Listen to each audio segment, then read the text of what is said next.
I want to talk about Marry My Husband, episode 15, 16.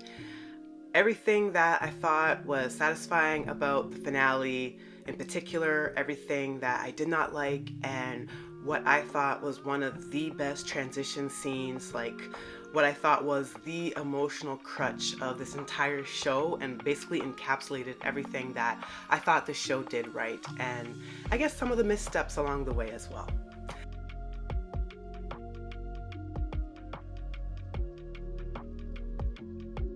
Hi, I'm Monique. I am the host of Off by Purple Heart podcast, where I talk to you about K dramas, C dramas, BTS, and whatever else I want to talk about. Marry My Husband, episode 15. I'm just happy that they took care of Minha, the abusive piece of shit ex-boyfriend of Jiwon.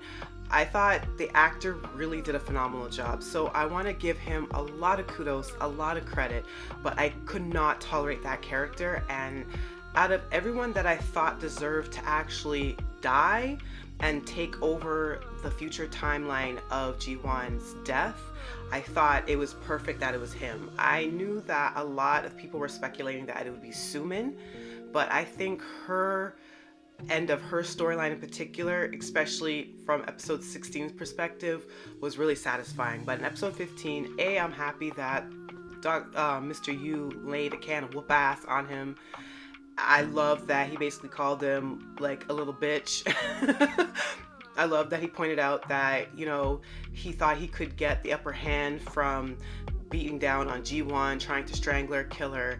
And I love that he said that while I don't enjoy particularly using my strength, I love that I can use it against you. And the character's demise was really fitting to me. Him taking over that death, going through the glass table, absolutely. That to me, I think, was what I was waiting for the entirety of the show. I have said my grievances about this character plenty of times, that I did not think he was funny in the more slapstick comedy moments with the character, which I think narratively was done to disarm us from just how much of a monster this character is. Like, I never forgot how evil and duplicitous his actions were. And even though in the second timeline with G1, even though they had to, both him and Sumin had to adapt to her new behavior, like that constant threat level never escaped. So I do kudos the actor. He really did a fantastic job, but I absolutely despise that character. So I thought it was really satisfying. Another thing that was really glaringly obvious to me in episode 15 in particular was just how much better of a villain Sumin was than Yura. I understand that in the end, Yura's presence in the show actually ended up being useful. I felt that she was a character that was really slapped on, and even though the show was taking a lot of cues from the web novel versus the actual web comic, and I think they kind of also added in their own little spin into the storyline, I just felt that she came in a little too late. The acting was really flat, and more often than not, she was irritating me more than me feeling another sense of alarm and distress, because here is another foil to the protagonist, Jiwon. I just thought she was incredibly aggravating. But one thing that was really clear to me was the showdown between her and Sumin, and just how much more compelling of a villain Sumin is. That her entire psychosis was just her absolute unrelenting obsession with Jiwon and bringing her down with her. Her mind, no matter what stakes she had to take, she just had to ultimately win against Jiwon, even if it cost her an entire mental sanity, and she destructs everything in her path. I just found that character really well acted, and I'm going to touch upon that more a little bit later in the podcast, just how crucial I think this actress and the character of Sumin in particular was for this show's success. But their scenes together, and no offense to Boa and her portrayal of Yura, but to me, against Song Ha Yoon, the actress that plays Sumin, it was just clear this actress was on a whole other like beast level. She was acting like hectagons around everybody. But those were like my key highlights from episode 15. And Mr. Yu just being sexy and just throwing a can of whoop ass. The simple things. Episode 16. Where do I begin? For one, I like that there was not just like the happy ending. Like I feel like with a lot of K-dramas, even when it touches with the more darker elements, they go like super saccharine sweet with the last episode.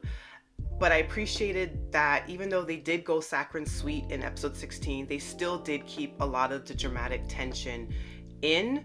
I like that there was the final showdown between Sumin and Jiwon. I was kind of hoping that they wouldn't have to bring Yura into episode 16, but her demise, it completely made sense. So obviously, if you haven't figured out, I'm going into a lot of spoilers already, and I'm going to go into a lot more. I love that the way that the characters end was her taking place of Mr. Yu's death. That whole car accident, I mean, from that really ludicrous, weird look in Jiwon's eyes as the truck of white doom was coming down her a few episodes back, and then, Mr. Yu getting into another car accident. I thought that was the end to any cataclysmic accidents, but I like that was Yura's end.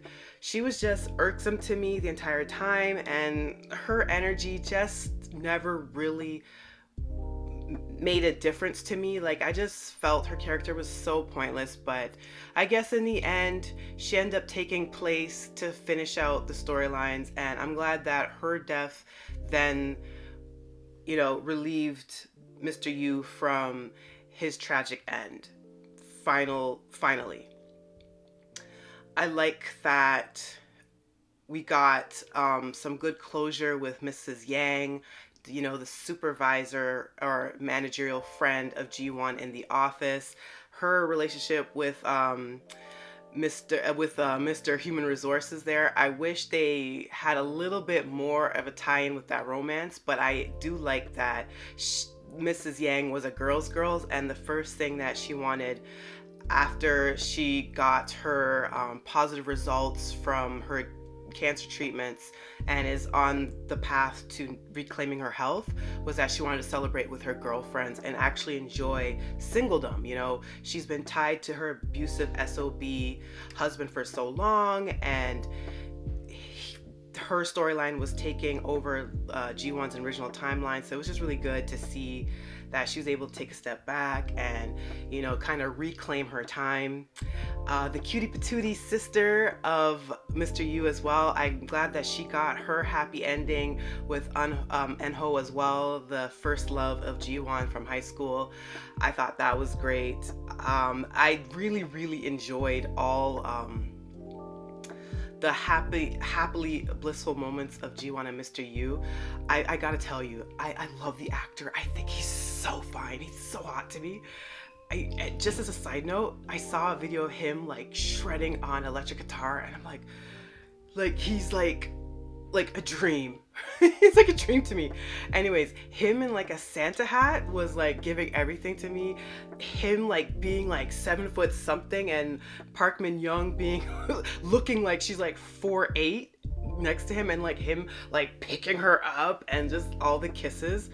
Awesome. The proposal scene where she actually proposes to him and he's like, no, and just walks away and then turns around and is like, no, I'm the one that's supposed to be doing this proposal. How dare you? And I'm like, that's a man right there. I don't care how progressive or modern you are. I don't believe in women having to propose to men. I understand why narratively Jiwon would want to do that. After everything is said and done, she felt like she didn't really have a lot of control in a lot of her life. And in the first timeline, felt forced to have to hitch her wagon to the monster that was Minha. And I know she wanted to take some of that control back, but I just like, no. You sit back, be pretty, you let the man propose. The amount of resource that men get out of women in general. I'm just like, no, no, no. The very least the man could do is propose. Okay? And I'm like that. He's like, no, I'm going to propose to you. So I love that too. Now I have to talk about Sumin and the ever-loving threat level of her in the show and the final showdown with her and Jiwon. I love that we saw a montage of her practicing how to break out of like a zip tie. I love that she anticipated every one of Sumin's moves, and they had this whole elaborate plan to get her to basically confess because she just can't help herself. Their final showdown reminded me why this show works so much. In the episodes that I didn't like, unfortunately took out a lot of the enjoyment from the show, like particularly episodes 12, 13 and 14. But I will say the one thing that this show always had as a great strength was the portrayal of Sumin, and that actress and her acting chops is what kept me engaged so much. She was the perfect antagonist. She was a character you could love to hate, and her entire psychoses and her having to win, even if it meant killing Jiwon, I just found her such an interesting character study. And to see a villainous character like a woman and not her end goal be just about getting the man, getting the guy, just being evil for evil's sake, or coming from privilege and getting a bunch of men to do the dirty work for her, like Yura's character. I love that she was fully 10 toes down, entrenched in her own evilness, and she still saw herself as the victim and the hero of the story, which to me are always the most compelling villains, the ones that do not actually think of themselves as villains. Yura, her entire arc, you know that she thought that she was hot shit, and you know that she thought she was like the badass villain until she wasn't, right? With Sumin's arc and her absolute obsession and resentment and hatred and her need of validation and the narcissism tied in, and that final battle, and for Jiwon to do that incredible flip and to say, you're done. You're going to finally get justice. You're not going to walk away from this. I have done running from you. It's over now. I thought that entire sequence, chef's kiss, like perfection. I loved it. And the actress, once again, she sold it. I love Park Min Young down. I think all the actors brought it in the show. I wasn't too sure about Boa's performance, to be honest, and I have nothing against her, but pretty much everyone else I thought brought it in the show. But Sumin's character made the show work. Without her, and to another extent Minha's character, it wouldn't work. You needed those perfect antagonistic foils to have you root so desperately for the protagonist. That actress, she is going places. Phenomenal. And it brings me to the transition scene of when she is in prison and she is screaming. She has woken up from a nightmare and a delusion, and she's like, she can't win. She couldn't win. She can't win. And there's screams into the incredible score, and then you see Jiwon's tiara and veil and the beautiful, gorgeous shot of the reception hall. Like that transition from Sumin's screams to the successful triumph of Jiwon was absolute cinematic perfection. And then of course the remainder of episode 16 was, just the marital bliss and them coming up to speed finally in 2023 and everything that was said and done. The one quibble I have about that was the entire Second Chance Foundation that I guess she founded in 2017. I feel like there could have been like a tie-in for like cancer research, especially in regards to like GI specific cancers, considering what the original timeline Jiwon suffered and what Miss Yang went through as well. I feel like that would have been a better tie-in. Maybe I read the scene wrong, but it seemed more as like a foundation that would support businesses. I believe that what it was. Maybe I need to rewatch it again, but I feel like the tie-in would have probably been better for like some cancer research as far as a foundation, or like domestic violence.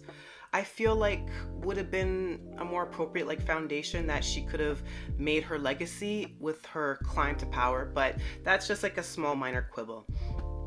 But the ending shots as well were beautiful. I love the tie-in with the cherry blossoms from like the first episode, and that representing her father and and him watching down and finally getting to see his daughter's happiness, even post-mortem, I think was really gorgeous. Like the entire mural of cherry blossoms and the OST, which I thought was gorgeous to end the show, was really nice as well. So it was all in all really satisfying ending. I feel like Marry My Husband kind of redeemed itself.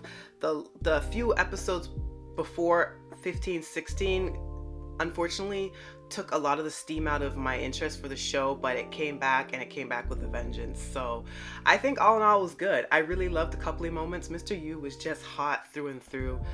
Oh my god, that actor. Oh. It was just satisfying all in all. So if you are watching or listening to this podcast, just let me know, what do you think about the final episodes of Marry My Husband? Was it satisfying to you? Did you lose interest? Just tell me your thoughts. But I'm gonna leave it at that. On to some more K-dramas, and I am back in my C-drama era. I have a few C-dramas that I'm going to be talking about very soon. One of them you probably already have noticed that has popped up on my podcast feed, which is Amidst a Snowstorm of Love, starring Leo Wu, who's like competing for my attention right now. He is something in that show, and I look forward to talking to you guys about it a bit more. So thank you for joining me. Till the next episode, thank you, YouTube watchers. I appreciate you, love you. Spotify and Apple podcast streamers, I appreciate you as well. Please share with your friends, all your K-drama and C-drama lover friends. Till the next one, bye.